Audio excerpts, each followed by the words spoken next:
আলহামদুলিল্লাহ ভাইয়ের সাথে বোলিং করে অনেক ভালো লাগছে। যখন আমি বোলিং করি শুরুর দিকে বোলিং করি তখন একটু ব্যাকফুটে ছিলাম, তো ভাই আর শরীফুল ভাই দুজন মিলে আমাকে অনেক কাম ব্যাক করছে এবং বুঝাইছে যে এই লাইনটাতে বোলিং করো কিংবা লাইন ঠিক করে বোলিং করো। কিংবা আমি যখন এই একটা স্পেল বোলিংয়ের পর আরেকটা স্পেল আসছিলাম তখন ওরা দুজন আমার বলতেছিল যে এটা করলে ভালো হয় কিংবা এটা করলে কি হয়, এগুলো নিয়ে অনেক হেল্প করছে মাঠের ব্যাপারে। আমি মনে করি যে ইন্টারন্যাশনাল ক্রিকেটের প্রেশারটাই ডিফারেন্ট। তো ওই হিসাবে ওকে যখন আমি দেখছিলাম যে ওর বোলিংয়ের এফোর্টটা, তো আমি মনে করি যে ও খুবই তাড়াতাড়ি অ্যাডাপ্ট করে নিচ্ছে ইন্টারন্যাশনাল ক্রিকেটে।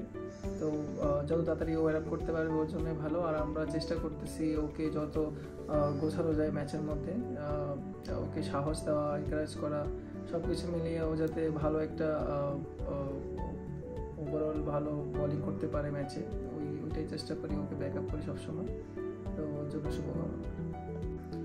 আমার কাছে মনে হয় আমরা যে প্র্যাকটিসগুলো করেছি ম্যাচের আগে, আমরা ফাস্ট বোলার যারা ছিলাম তো সবাই তার বেস্টটাই চেষ্টা করেছে প্র্যাকটিসে। সবাই অনেক মানে বোলিং করেছে, ব্যাটসম্যানদেরকে ভালো জায়গায় বল করার চেষ্টা করেছে। সো ওইটার ইম্প্যাক্টটাই অ্যাকচুয়ালি ম্যাচে পড়েছে।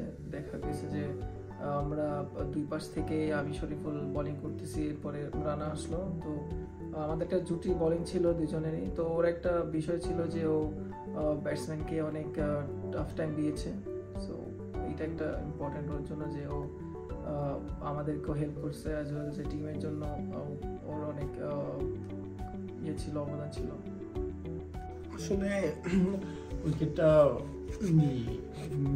ব্যাটিং ফ্রেন্ডলি উইকেট ছিল, তো আমরা বলাররা চেষ্টা করছি ব্যাটসম্যানকে রুম না দিয়ে লাইন টু লাইন বোলিং করার। এবং আমি যখন বোলিংয়ে আসি সেকেন্ড স্পেলে তখন ক্যাপ্টেন আমাকে একটা প্ল্যান দিচ্ছে যে তুমি প্ল্যান অনুযায়ী বোলিং করো। তো আমার নিজের প্রতি নিজের বিশ্বাস ছিল এবং ক্যাপ্টেনের আমার প্রতি ভরসা ছিল, তো আমি ওই অনুযায়ী বোলিং করার চেষ্টা করছি। আর আমাদের টিমে ধরেন লিজেন্ড প্লেয়ার আছে সাকিব ভাই, মুশফিক ভাই, তো ওনাদের সাথে এক টিমে খেলা এটা ধরেন আমার নিজের জন্য অনেক বড় কিছু। সো ওনাদের সাথে খেলতে পেরে নিজেকে নিজে মোটিভেট হয় নিজের মধ্যে যে না, ওনাদের সাথে যাদের খেলা টিভিতে দেখছিলাম তাদের সাথে এখন মাঠে খেলতে পারতেছি। তো এই জিনিসটা নিজের ভিতরে অনেক কাজ করে, মোটিভেট কাজ করে।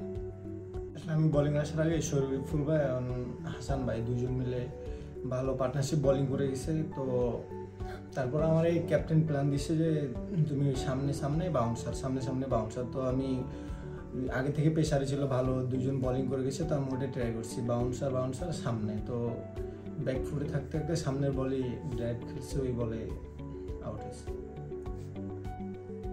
আমরা ফাস্ট বোলারে যখন দিনের শুরুতে উইকেট বের করে দিই, তারপরে স্পিনাররা যখন অ্যাটাক করে সাকিব ভাই, মিরাজ ভাই, তখন আমরা সবাই ওনাদের উপরে ট্রাস্ট করতেছিলাম, যে বিশ্বাস ছিল আমাদের যে ওনারা উইকেট বের।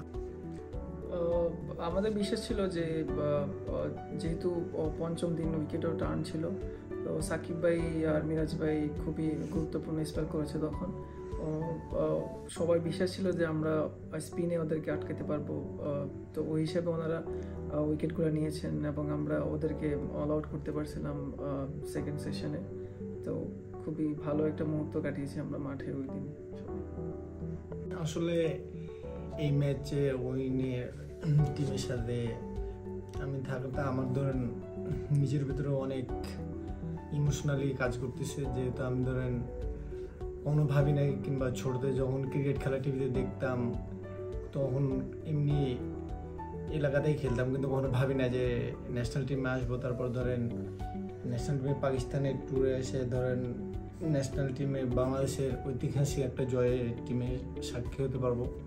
তো মানে এটা বলে বোঝানোর মতো না, অনেক কাজ করে ভিতরে ইমোশন।